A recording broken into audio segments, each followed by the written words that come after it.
میرے بھائی دیکھو، ہر کام جو ہے اس میں یہ دلیل نہیں لی جائے گی کہ صحابہ کرام علیہ رضوان نے وہ کام کیا یا نہیں کیا۔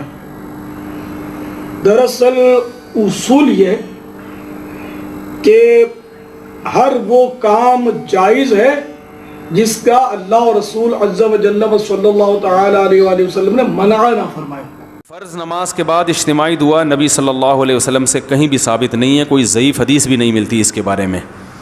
اسی وجہ سے فقہ کی کتابوں میں بھی اس کا تذکرہ نہیں ہے۔ یہ بر صغیر میں ایک چیز رائج ہو گئی ہے، تو اب جو چیز رائج ہو جائے اس کو ایک دم سے چھوڑنے میں فتنہ ہوتا ہے، تو اس لیے اس کو آرام آرام سے تمیز سے آہستہ آہستہ چھوڑنا چاہیے۔ جیسے میں نے اپنی مسجد میں پہلے اجتماعی دعا ہلکی پھلکی کرائی کچھ مہینے، پھر پہلے میں نے آہستہ شروع کی تو لوگ دیکھتے تھے یہ زور سے دعا کیوں نہیں مانگتے، تو ہم نے کہا پہلے سائلنٹ پہ آنے دو لوگوں کو۔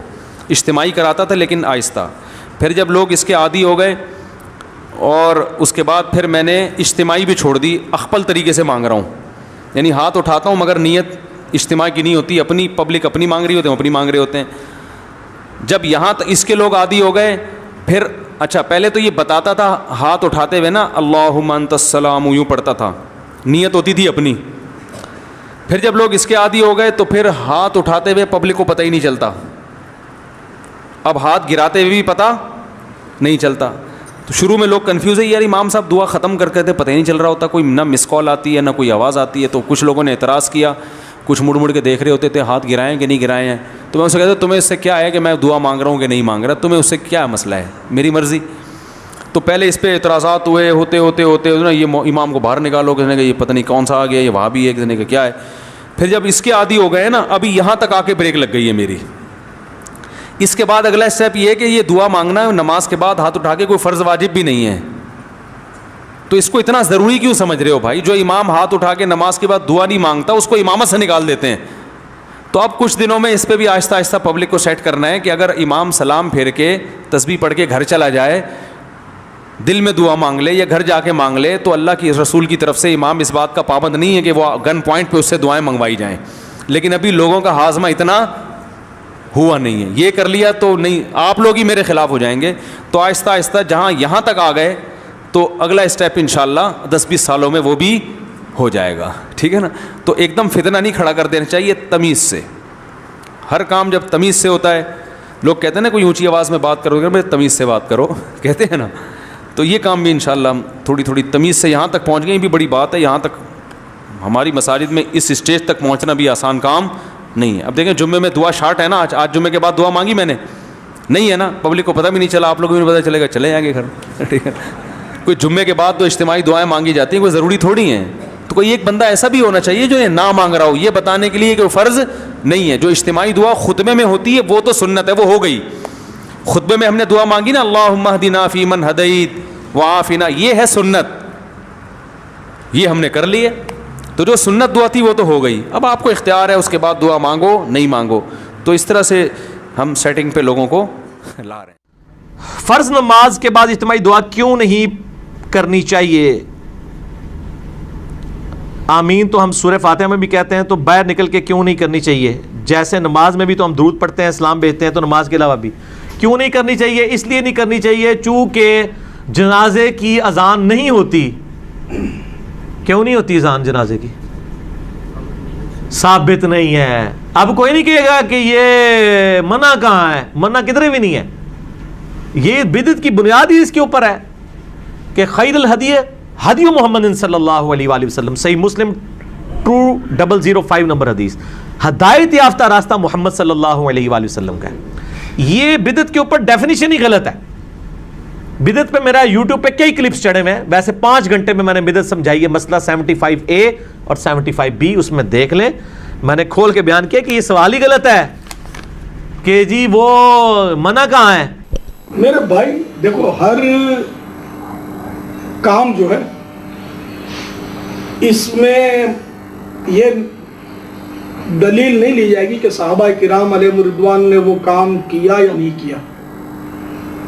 دراصل اصول یہ کہ ہر وہ کام جائز ہے جس کا اللہ و رسول عز و جل و صلی اللہ تعالی علیہ وآلہ وسلم نے منع نہ فرمایا۔ منع کی تو ضرورت نہیں ہے, ثبوت کی ہے. جس صفحے کے اوپر آپ کی کتاب میں عید کی اذان منع ہے نا, وہ تھلے ہی لکھا ہوا ہے. ہاں ہوں اس طرح جواب میں دیا گا کہ فرض نماز بعد دعا بھی منع ہے. وہ کہیں گے وہ تو صفحہ کوئی نہیں ہے, جڑا نا دعا ثابت ہے, یہ بھی کوئی نہیں کدھر لکھا ہوا ہے. نبی علیہ السلام کا اس میں وہ جو حدیث ہے 2738 جامعہ ترمذی میں انٹرنیشنل نمبر کے مطابق, ایک شخص کو چھینک آئی عبداللہ ابن مبارک کے پاس, اس نے کہا الحمدللہ والسلام علی رسول اللہ. تو عبداللہ ابن عمر کے پاس, صحابی تھے, وہابی نہیں تھے جناب, صحابی. عبداللہ بن عمر نے کہا کہ میں بھی کہتا ہوں الحمدللہ والسلام علی رسول اللہ, لیکن چھینک کے اوپر نبی علیہ السلام نے ہمیں صرف یہی تعلیم فرمایا الحمدللہ یا الحمدللہ علی کل حال, تم وہی کہو.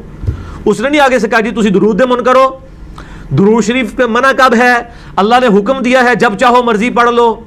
کوئی اس نے آگے سے آرگومنٹ نہیں کیے. ٹھیک ہو گیا. تو یہاں پہ بھی کسی کو آرگومنٹ نہیں کرنے چاہیے, جہاں جہاں جو چیز تعلیم ہوئی ہے وہ آپ نے کرنی ہے. جامعہ ترمذی 2738 نمبر یہ حدیث پڑھ لیں, آپ کو پتہ چل جائے گا. میں نے ایک اچھا سوال کیا, کیا جب امام نماز پڑھا دیتا ہے تو کیا ضروری ہے اس کے پیچھے دعا کرنا اور اس کے بعد وہ آنکھ پر ملنا؟ تو جہاں تک معاملہ کسی چیز کے دم کر کے جسم پر ملنے کا, رسول اللہ سے معاملہ ثابت ہے. آپ صلی اللہ علیہ وسلم کی ایک روایت میں عائشہ فرماتی ہے رسول اللہ جب بیمار ہوئے اور خود معوذتین سورہ فلق سورہ ناس پڑھ کر دم نہ کر سکے, مجھے حکم دیتے, میں دم کر کے رسول اللہ کی آنکھ پر پھونک کر ملتی. تو بہرحال یہ ثابت ہے کوئی شخص کچھ پڑھ کر دم کرے اور بہرحال جسم پہ لگائے. اسی طرح رسول اللہ نے فرمایا کسی کوئی جگہ تکلیف ہو تو ہاتھ رکھ کر بسم اللہ کہے 3 بار, یہ بھی ثابت ہے. تو اس طرح کے عمل جو ثابت ہے, دم کرنا, لگانا, پھونکنا, پڑھ کر کسی کو اس طرح سے دم کرنا بولتے ہیں اس کو, یہ ثابت ہے. اور دم کہتے ہیں ایسے عمل جس میں تھوڑا پھونک اور تھوڑی تھوک بھی نکلتا ہے, اور اس کو آپ کر سکتے ہیں اس طرح سے, اس میں کوئی حرج نہیں. بہرحال اس کو دم کرنا کہتے ہیں. دوسرا سوال کیا ضروری ہے کہ ہم جب نماز پڑھیں تو امام کے پیچھے بیٹھ کر دعائیں کریں؟ تو یاد رکھیے رسول اللہ صلی اللہ علیہ وسلم فرماتے ہیں دعا مخ العبادہ, دعا عبادت کا مغز ہے. دوسری بات فرمایا دعا العبادہ, دعا عبادت ہے. تو جب دعا عبادت ہے تو عبادت میں ہم رسول اللہ صلی اللہ علیہ وسلم کے تابع ہیں, انہوں نے جو بتایا وہ کرنا ہے. تو کیا رسول اللہ صلی اللہ علیہ وسلم نے یہ کیا کہ ہر نماز کے بعد بیٹھ کر دعائیں کی؟ تو ہاں دعائیں کی, رسول اللہ ہر نماز کی بات کرتے. عمر ابن خطاب کے دور میں یہ ہوا کہ رسول اللہ ایک شخص اٹھ کر جانے لگا نماز کا, آپ نے روکا ہے میرے بھائی دعا کر, تو دعائیں کرتے. لیکن یہ اگر سوال یہ ہے کیا اجتماع میں کرنا ثابت ہے, تو یہ ثابت نہیں ہے. رسول اللہ انفرادی دعا کرتے, ہر نماز کے بعد ذکر و اذکار کرتے. اب رسول اللہ کا عمل تھا ہر نماز کے بعد, یہ آپ سب نے سنا ہوگا, رسول اللہ نماز پڑھتے, ایک بار اللہ اکبر کہتے, 3 بار جو ہے استغفر اللہ استغفر اللہ استغفر اللہ کہتے, لا الہ الا اللہ وحدہ لا شریک لہ یہ پڑھتے, اللہم انت السلام منک السلام یہ پڑھتے, آیت الکرسی پڑھتے, سورہ اخلاص پڑھتے, معوذتین پڑھتے, سورہ فلق سورہ ناس پڑھتے. میرا یہ سوال ہے آج یہ عمل ہوتا ہے کہ ہمارے پاس؟ حدیث میں یہ آتا رسول اللہ یہ کرتے نماز کے بعد.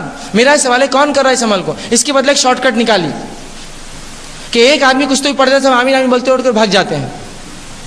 اس کے بعد تسبیح فاطمہ 33 بار سبحان اللہ پڑھتے, 33 بار اللہ, یہ بھی پڑھتے رسول اللہ. بہت لمبی لمبی تسبیحات رسول اللہ کی ثابت ہے نماز کے بعد. ٹھیک ہے, تو یہ تمام چیزیں سننا تھا. یہ چھوڑ کر ہم نے اس کے برخلاف ایک شارٹ کٹ نکالی کہ ایک آدمی بول دے اور باقی سے آمین بولے اور اٹھ کے چلے جائے. یہ کون سا طریقہ ہے؟ اب جب کچھ لوگوں سے پوچھا گیا کہ یہ نماز کے بعد دعا کیوں کرتے اس طرح سے, تو وہ کہتے تاکہ عوام سیکھ لے.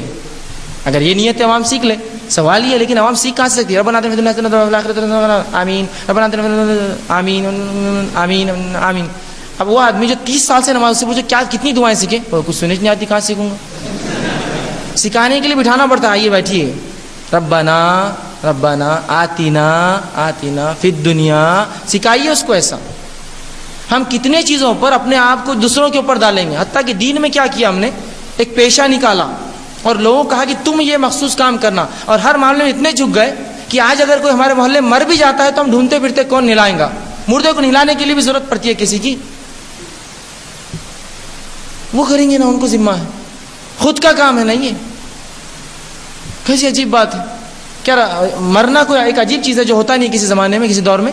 تو میت کو نہلانے کا طریقہ مسلمان کو اگر نہیں آتا تو عجیب بات ہے, تعجب کی بات ہے. کیوں تو ایک پیشہ نکالا, یہ لوگ وہ کام کریں گے, اپنے خالی ان کو دیتے رہنا پیسہ, وہ کام کرتے رہیں گے.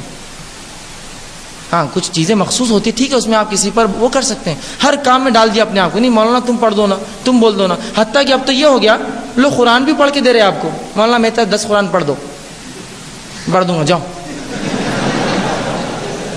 میری عبادت تو یہ تو ایک عجیب ہے, پھر تو تھوڑی دیر میں ہی ہو جائے گا, میری نماز بھی تم پڑھ لو ہفتے بھر کی. کیا ہے یہ مخصوص ذاتی عبادتیں ہیں, خود ہم کو اور آپ کو. oh.